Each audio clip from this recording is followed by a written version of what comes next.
저는 오늘 여러분들과 우리의 말그릇을 키우는 비법에 관련된 이야기를 좀 해보려고 해요. 저는 사람마다 말을 담아내는 그릇이 하나씩 있다. 근데 그 크기는 다 다르다. 이렇게 생각합니다. 어떤 사람은 좀 이렇게 항아리만큼 크고 넉넉해요. 그래서 그 말이 밖으로 막 새지 않고요. 그 안에 사람을 담아낼 수 있어요. 근데 어떤 사람은 간장 중심만 하거나 소주잔만 하신 분들이 있거든요. 이런 분들의 특징이 뭐냐면 일단 말이 많아요. 예. 그리고 그 안에 사람을 담아내기는 좀 어렵죠.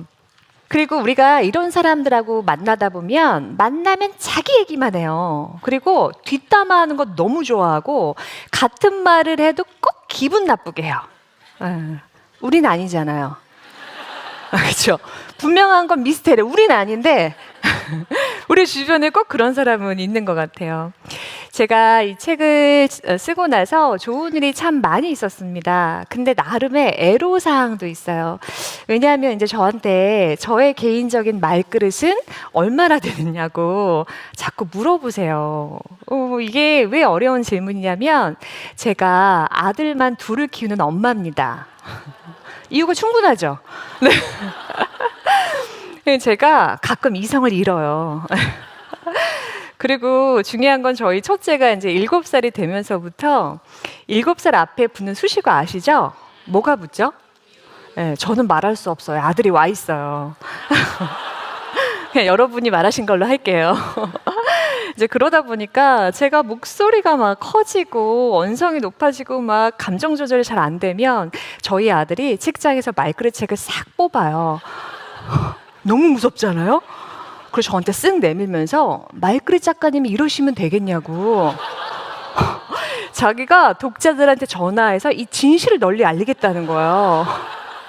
디스패치인 줄 알았어요. 그러니까 그런 질문을 받으면 고민이 돼요. 내 말그릇은 정말 어느 정도 되는 걸까?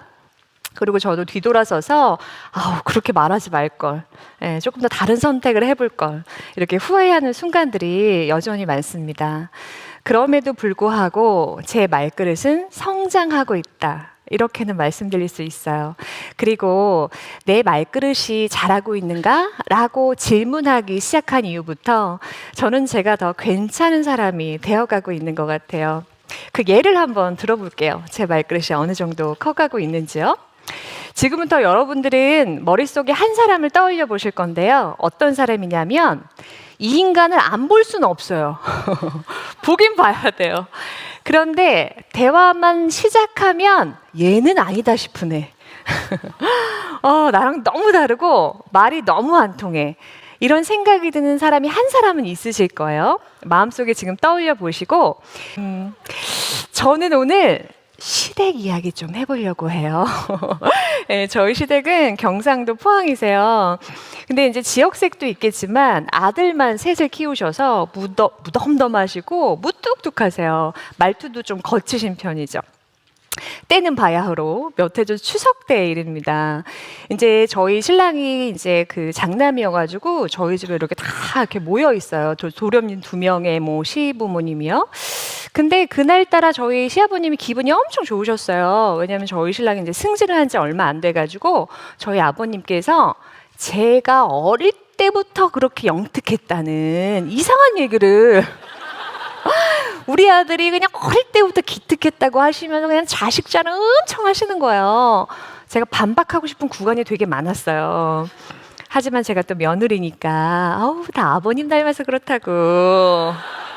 장난 아니죠, 벌써부터. 아버님 얼마나 좋으시냐고, 그렇게 잘 키워가지고. 이런 어려운 일을 제가 해내고 있는데 잘 나가다가 그때까지만 해도 괜찮았거든요. 근데 아버님이 정말 생뚱맞게 저한테 딱 한 말씀 하시는데 순간 너무 상처됐어요. 뭐라고 하셨냐면 저희 그 첫째 이름이 태양인데요. 태양이를 한번 딱 보시다가 저를 보시더니 참 근데 말이야, 너 태양이가 곧 초등학생이 될 텐데 너 쟤 초등학생 돼도 일 계속 할 거냐? 그 순간 제 마음에서 두 갈래 길이 탁 열리는 거예요. 이 다른 하나는, 그러니까 첫 번째 길은 좀 이 길은 선택하기 쉬운데요. 뭐냐면 들이받자. 오늘이 바로 그날이다. 많이 참았네. 뭐 이런 길이 하나 있어요. 근데 이 길은 가기 되게 쉬워요. 근데 아마 이 글을 들어서면 페페의 대화가 될 것 같아요. 제가 전하고자 하는 메시지도 전할 수 없고요. 우리 관계도 해치게 되고 그거를 복구하려면 아마 더 큰 노력이 필요할 테니까요.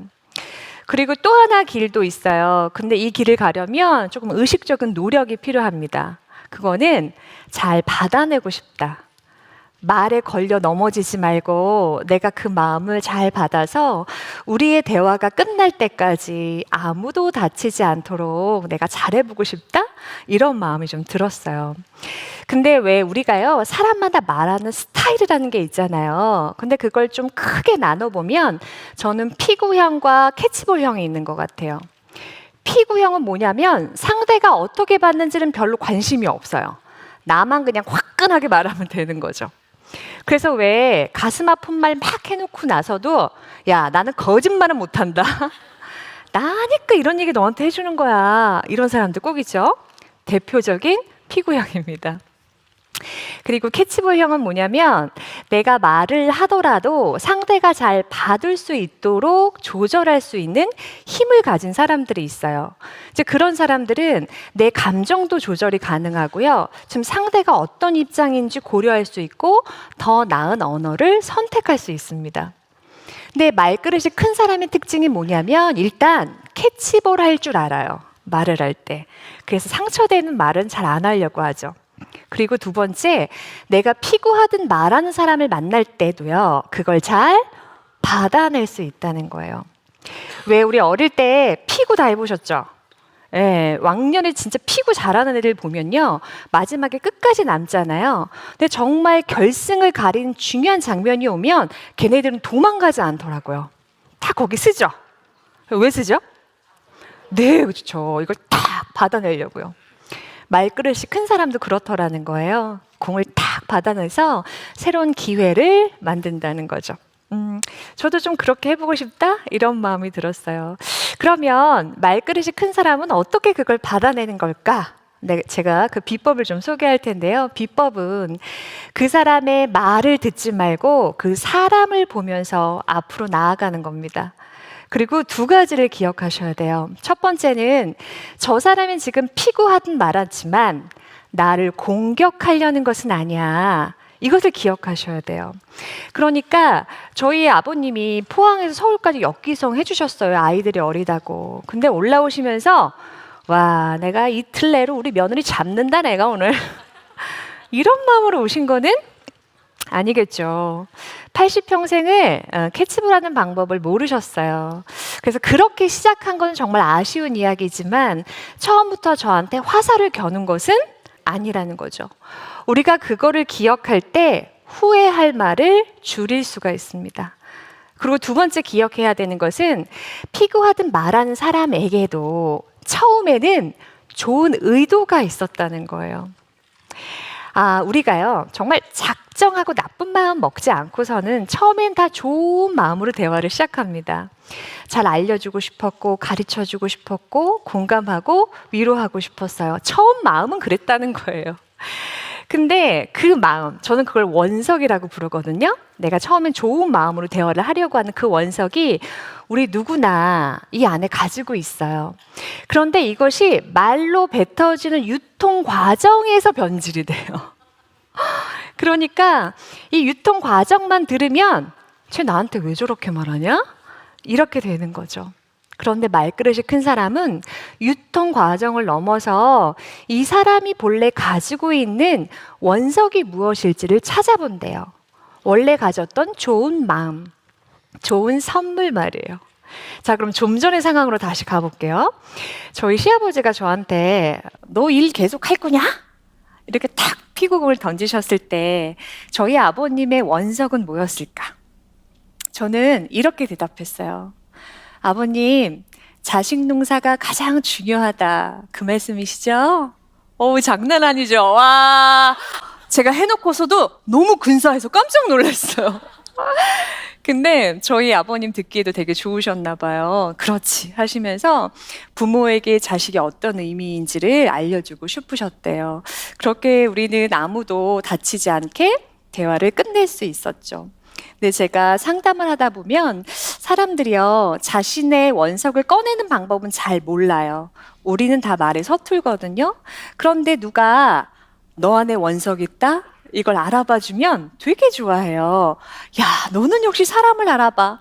너하고는 말이 통해. 이렇게 반응하더라고요. 근데 저희 아버님도 되게 좋으셨나 봐요. 딱 대화가 끝나신 다음에 왜 좋았냐면 아버님을 기쁘게 해드려서가 아니라 제가 사람의 말에 걸려 넘어지지 않고 사람을 보고 앞으로 나아갈 수 있었다는 게 제가 너무 기특해서 마음이 좋았어요.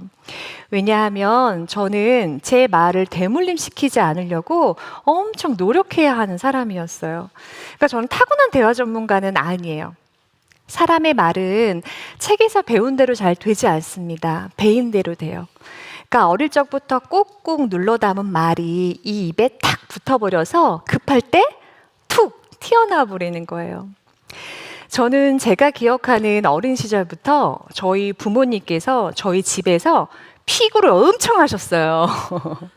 지금 생각하면 공격수 출신이셨던 것 같아요. 아주 실력이 좋으셨어요. 그렇게 서로를 막 상처내다가 제가 7살 때 두 분은 이혼하셨어요. 제가 이혼한 게 아니에요, 여러분. 잘못 들으면 이거 오해할 수 있거든요. 저는 8년째 같은 오빠랑 잘 살고 있고요.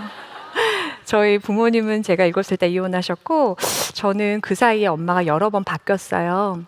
그리고 지금의 재혼 가정을 이룬 지도 꽤 됐지만 저희 부모님은 피고를 계속 하시면서 비난과 비극을 자주 오고 갔습니다. 저는 그 사이에서 제가 원하든 원치 않든 그런 부모의 말을 많이 흡수했던 것 같아요. 그러니까 부모의 말이 참 어렵고도 중요한 거죠. 그래서 저희 10대 때의 말은 센 척 많이 했어요. 날 버리고 간 엄마, 세상에 뒤떨어진 아빠, 지하실 월세살이가 너무 창피했어요, 어린 마음에. 그래서 막 강한 척 하니까 되게 외로웠던 것 같아요. 그리고 저희 20대 때 말은 성공하고 싶었어요, 보란 듯이. 그래서 말의 기술을 배워서 내가 어떻게 말하면 잘 보일 수 있는지, 매력적으로 보이는지를 아주 잘 알았죠. 그래서 일적으로는 크고 작은 기회를 빨리 잡았어요. 근데 제가 말을 많이 할수록 저는 외로워졌어요. 30대가 되어서야 저는 제 말을 뒤돌아보기 시작했습니다. 제가 심리학을 공부하고 또 저처럼 말로 힘들어하는 사람과 함께 일하면서 알게 된 게 있어요. 그건 사람의 말은요, 기술 이전에 그 말을 품고 살아가는 사람을 이해해야 하는 그런 이야기라는 걸 알게 됐어요. 왜 우리가 방구 냄새가 지독할 때 있으시죠? 네, 방구 냄새가 지독할 때 내가 속이 안 좋나? 우리 이런 생각 하잖아요. 마찬가지로 우리의 말이 지독해질 때 내 마음 어디가 안 좋은가? 이렇게 생각해 봐야 된다는 것도 깨달았죠. 저는 예전에 제가 이렇게 계획한 일에서 이게 어긋나면 짜증을 쉽게 내고 상대를 비난했어요. 너 때문에 일이 이렇게 됐다고. 그러니까 제 잘못이라는 걸 인정할 수가 없었던 것 같아요. 그리고 서로 의견이 다를 수 있을 때 제가 얼마나 옳은지를 주장하기 위해서 목소리를 많이 높였죠. 그런데 나중에 알고 보니까 그건 제가 원체 불안을 좀 많이 느끼는 사람이고 또 그 불안함을 감당할 능력은 없고 또 무시당하면 안 돼, 조심해 라고 하는 어떤 생각의 압박, 거기서 나온 말 습관들이 많다는 것도 알게 됐습니다. 그래서 그렇게 제 말을 이해하고 제 말을 보듬기 시작하니까 조금씩 말이 편해지더라고요. 그러고 나니까 피고하듯 말하는 사람의 말도 제법 받아낼 수 있게 됐어요. 네. 그런 제가 또 괜찮게 느껴지고요. 물론 지금도 계속 AS는 하고 있습니다. 특히 신랑한테는 잘 안 돼요. 신랑이 안 되고 아마 저희 신랑은 집에 오면 지뢰밭 밟는 기분일 거예요. 제가 언제 터질지 몰라서. 그래도 앞으로 계속 잘해보려고 노력하고 있어요. 저한테 이제 찾아오시는 많은 분들 중에서 말의 기술을 좀 알려달라고 오시는 분들이 많습니다. 그럼 제가 꼭 여쭙습니다. 이거 기술 배워서 어디다 쓰실 거예요?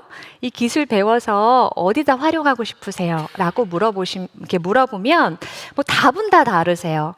근데 제일 많이 나오는 답이 뭔지 아세요? 바로 내가 이 기술을 배워가지고 우리 남편을 그냥 이렇게 그냥 내가 요렇게 경청하고 공감을 잘해갖고 우리 그냥 자식을 그냥 이렇게 무슨 뜻인지 아시겠죠?